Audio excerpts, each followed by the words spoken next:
जय हिंद दोस्तों, मैं BL Chaudhary BL education and motivation group की तरफ से आज काफ़ी दिनों के बाद में आपका फिर से एक बार स्वागत करता हूं और मैं दिल से क्षमा प्रार्थी हूं आप लोगों के सामने, क्योंकि काफ़ी दिनों से हमारी क्लासें नहीं हो रही थी। इसके लिए मैंने पहले भी जब मैंने क्लासें शुरू की थी उसी समय मैंने आप लोगों को बताया था कि कभी कभी ऑफिशियल कुछ वर्क और कुछ पर्सनली वर्क भी ऐसे होते हैं जिनके कारण से क्लासें नहीं ले पाते हैं, नहीं बना पाते हैं। तो उसमें आप ऐसा मत सोचिए कि क्लासें बंद कर दी गई है, ऐसा कुछ नहीं है। आपकी क्लासें कंटिन्यू रहेगी और जो बीच का जो टाइम छूटा है, जिस पीरियड के अंदर हमारी क्लासें नहीं हुई है, उस पीरियड की जो क्लासें हैं मैं अब आपको कवर करने की कोशिश करूंगा और आपका सिलेबस भी कंप्लीट कराने की कोशिश करूंगा। लेकिन जो भी पढ़ाएंगे हम बिल्कुल क्लियर और अच्छे से ऐसा पढ़ाऊंगा कि आपके बिल्कुल लॉन्ग टर्म बैक मेमोरी के अंदर जाए। और आप लोगों ने एक बार मैं फिर से आप लोगों को, क्योंकि आपका जब ग्राम सेवक का एग्जाम हुआ था प्री, उस समय मैं आप लोगों के समक्ष नहीं आ पाया था, तो मैं अभी इसी के साथ में उसके बारे में भी थोड़ी सी चर्चा कर लेते हैं। ग्राम सेवक का पेपर आप लोगों ने देखा होगा, 2 दिन के अंदर 4 पारी के अंदर ये ग्राम सेवक का पेपर हुआ था, जिसके अंदर हमने जितना भी सिलेबस अभी किया है, हमारी कला संस्कृति का पाठ चल रहा था और उसके अंदर 5-6 टॉपिक जो भी हमने कवर किए, उसमें से कम 7, 8, 9, 10 इस टाइप से क्वेश्चन है जो हुबहू क्वेश्चन आए।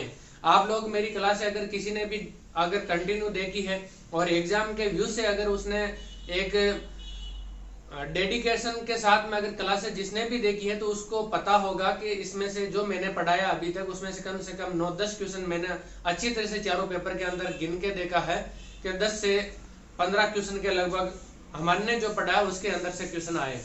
तो मैं आगे भी आई होप, मैं उम्मीद करूंगा कि आगे भी जो हमारी क्लासें होंगी वहां से अच्छे खासे क्वेश्चन आपके जो भी एग्जाम होंगे उनके अंदर आएंगे।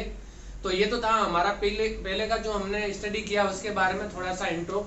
और आज मैं इतने दिनों के बाद में आया हूं और जब लास्ट क्लास हुई थी उस समय मैंने आपसे प्रॉमिस किया था कि हम अब नेक्स्ट जो क्लास है राजस्थान का, जो सीधे 10 नंबर महिला और बाल अपराध से संबंधित आते हैं, उसका हम आज ये क्लास से शुरू करने जा रहे हैं। तो आज हमारा ये पहला क्लास है जो इंट्रो क्लास के रूप में मैं आप लोगों के समक्ष लेके आया हूं, जिसके अंदर हम ये जानेंगे कि महिला और बाल अपराध होता क्या है और महिला और बाल अपराध के बारे में सरकार द्वारा, भारत सरकार के द्वारा जो भी इसके निदान के लिए जो वे अपनाए गए हैं, इसके लिए जो नियम, अधिनियम या जो धाराएं लाई गई है, उसके बारे में हम इस सीरीज के अंदर कंप्लीटली गहन चर्चा करेंगे, जो आपके एग्जाम के पॉइंट ऑफ व्यू से काफी इंपॉर्टेंट रहेंगी और यहाँ से सीधे क्वेश्चन आप लोगों के कोई भी एग्जाम हो उसके अंदर आएंगे।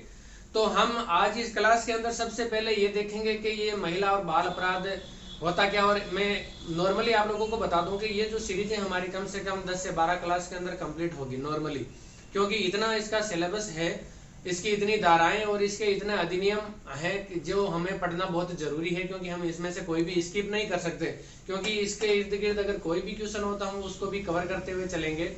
तो मैं आप लोगों के समक्ष बता दूं सबसे पहले कि महिला और बाल अपराध। महिला और बाल अपराध से आप नाम से ही समझ रहे होंगे कि अभी हाल ही के टाइम के अंदर या कुछ सालों से महिलाओं के प्रति और बच्चों के प्रति अपराध जो होते हैं, संगीन अपराध हो चाहे किसी भी वर्ती के जो अपराध हैं, उनकी संख्याएं काफी बढ़ी है। और ये बढ़ने के पीछे जो हमारी एक संकीर्ण मानसिकता, समाज की कुछ भ्रांतियां, समाज के कुछ पुराने जो चले आ रहे रूढ़ी प्रथाएं, इसकी काफी वजह रही है। तो मैं आप लोगों के एक लाइन के अंदर बता दूं कि ये हिंसा और अपराध होता क्या है। हिंसा और अपराध दोनों सिमिलर है, इसके अंदर ज्यादा डिफरेंस नहीं है। हिंसा को हम नॉर्मली इस शब्दों के अंदर समझ सकते हैं कि किसी भी महिला के ऊपर मानसिक और शारीरिक रूप से किए हुए शक्ति का प्रयोग, जिसके कारण से किसी दुष्कारण या दुष्प्रभाव का वो ग्रसित होती है, तो उसको हम हिंसा कहते हैं। और हिंसा कई प्रकार की होती है। हिंसाएं घरेलू भी हिंसा होती है, कामकाजी स्तर पे भी हिंसाएं होती है, तो ये होती है हिंसा। और दूसरा होता है अपराध।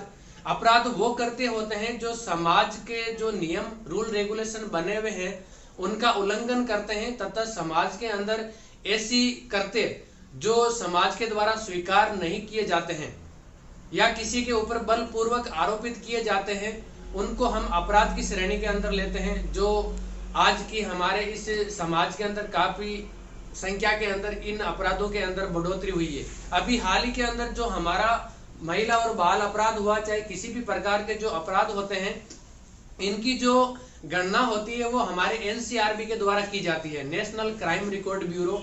ये एक मंत्रालय है, हमारा एक विभाग है जिसके अंतर्गत इसकी जो इतनी भी हमारे आपराधिक जो रिकॉर्ड होता है वो एनसीआरबी के पास में होता है। तो एनसीआरबी की हाल ही की जो रिपोर्ट 2020 की है उसके अंदर कम से कम 3,71,000 के लगभग जो मामले हैं वो महिला और बच्चों के विरुद्ध दर्ज हुए हैं।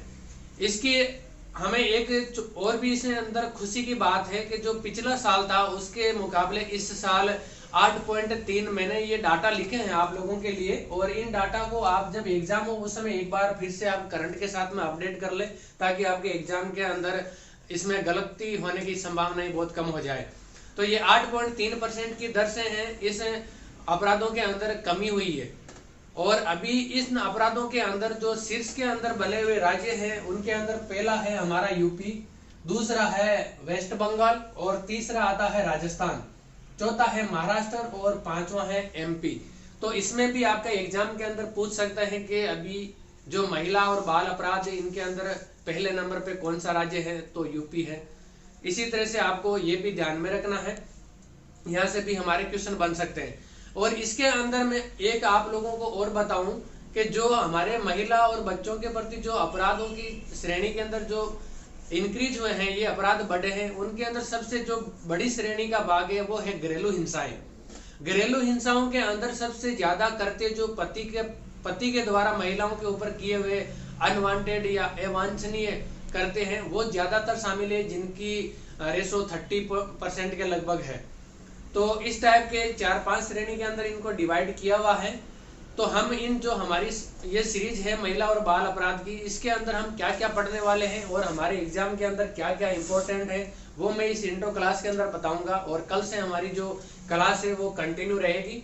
जो जितने भी अधिनियम हुए, जितने भी धाराएं हैं, जो नियम हैं, जो सरकार के द्वारा लाए गए कोई कानून है जिसके द्वारा हम महिला और बाल अपराधों की संख्या को कम कर सकते हैं, जिसके अंदर समाज को हम जागरूक कर सकते हैं, जिसको इस अपराधों के बारे में नहीं पता है उनको हम जागरूक करके अपने जो अधिकार हैं उनको दिलाने के अंदर हम मदद कर सकते हैं। तो हम इस क्लास के अंदर पढ़ने जाएंगे, वो पढ़ेंगे हम आईपीसी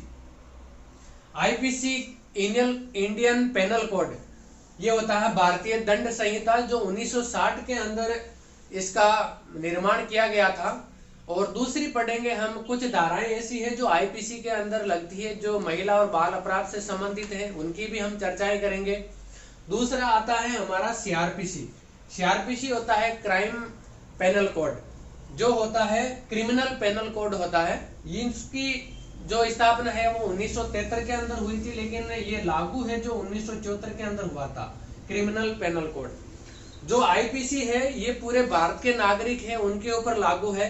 किसी भी भारत का कोई भी नागरिक जो महिला और बाल अपराध करता है या किसी भी आपराधिक कृत्य के अंदर संलिप्त पाया जाता है तो उसके खिलाफ है आईपीसी 1960 के तहत भी कार्रवाई की जाती है। और दूसरा है हमारा जो क्रिमिनल पेनल कोड जो सीआरपीसी होती है 1973, इसके खिलाफ भी कार्रवाई की जाती है इन कृत्यों के अंदर। तो सीआरपीसी के अंदर पुलिस है जो दो प्रकार से इसके अंदर जो कार्रवाई करती है। कैसे करती है? दो प्रकार से। सीआरपीसी के अंदर पुलिस है वो दो प्रकार से कार्य करती है इस सीआरपीसी में, और दोनों प्रकार है। पहला प्रकार आप लोगों को मैं बता दूं, पहला प्रकार होता है जब पुलिस इन्वेस्टिगेशन करती है या इस अपराध का जायजा लेती है या इसका इन्वेस्टिगेशन करती है, तो उसके अंदर जो पीड़ित पक्ष है उसकी तरफ से इसके अंदर कार्रवाई की जाती है, या उसका जो बयान है या उसकी जितनी भी जो घटना की जानकारी है या उससे संबंधित जितना भी उसके साथ में जो अवांछनीय करते हुए हैं उसको ध्यान में रखकर कार्रवाई करती है। और दूसरा होता है जो घटना को अंजाम देने वाला है या कृत्य करने वाला जो पक्ष है उसकी तरफ से इसके इन्वेस्टिगेशन को रखती है। तो ये जो 2 प्रकार है वो सीआरपीसी के हैं, जो पुलिस अपनी इन्वेस्टिगेशन के अंदर प्रयोग में लाती है। इसके बाद में हम इसके जो सीआरपीसी के अंदर जितनी भी धाराएं आती है उनका भी हम अध्ययन करेंगे इस क्लास के अंदर। सीआरपीसी के अंदर भी, आईपीसी के अंदर भी जो धाराएं आती है, जो अधिनियम आते हैं, उनकी भी हम इस क्लास के अंदर, हमारी सीरीज के अंदर चर्चा करेंगे।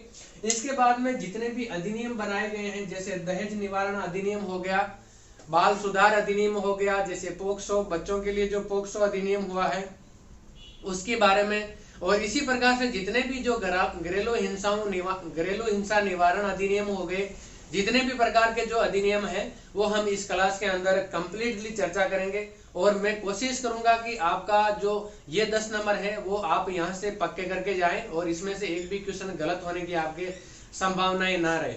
तो मैं आप लोगों से आग्रह करूंगा और आप लोगों से रिक्वेस्ट करूंगा कि आप मेरी इस सीरीज के अंदर, जैसे पहले जो कला संस्कृति की जो सीरीज थी उसके साथ जैसे बने रहे, वैसे इसमें भी बने रहे, और हमारी इस क्लास को, इंट्रो क्लास को ज्यादा से ज्यादा स्टूडेंट, बच्चे उनको शेयर करें ताकि वो इस क्लास का लाभ उठा सकें और अपने जो 10 नंबर है राजस्थान पुलिस के एग्जाम के वो पक्के कर सकें। तो इसी के साथ आप लोग हमारे इस चैनल को लाइक, शेयर, कमेंट और सब्सक्राइब जरूर करें और सभी को शेयर करें, बताएं कि हमारी क्लासें वापस कंटिन्यू हो गई है और मैं आपके एग्जाम से पहले लगभग पूरा कोर्स कराऊंगा, ये मैं आप लोगों से वादा करता हूं। इसी के साथ आज की हम इस इंट्रो क्लास को यहीं पे खत्म करते हैं और कल से हमारी जो क्लासें हैं वो सुचारू रूप से हम चालू रखेंगे। जय हिंद, जय भारत।